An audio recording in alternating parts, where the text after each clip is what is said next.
Hello guys, eto. Di kami na stranded.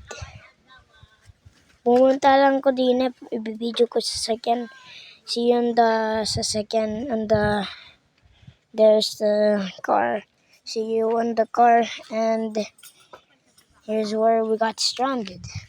That over there, that is where we stranded. We got stranded over here. Tsaka ayan, meron kaming tulong, meron kaming kasama. Sabi naman ko, hindi pwede may kasama, tayo lang, kami lang. Pero ayan, nagkasama kami. Kasi si mami. Kaya eto,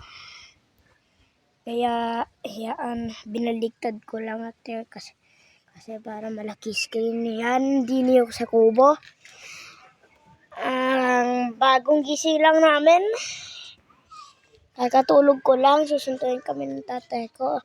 Kasi masisira na naman sa sasakyan pagka at saka, ayan, na-stranded kami. Hello! Saka, ayan, yan kapatid ko. What's up, bros? Saka, ayan kami.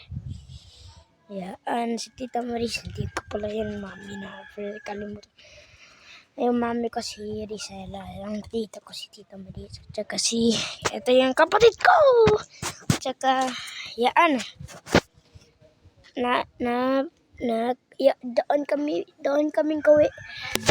Doon sa bundok na yun kami gawin na stranded. Ang ganda.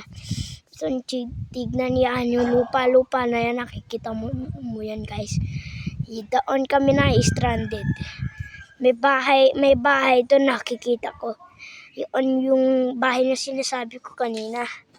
Yung rusty na bahay na doon sa may gawin na yun.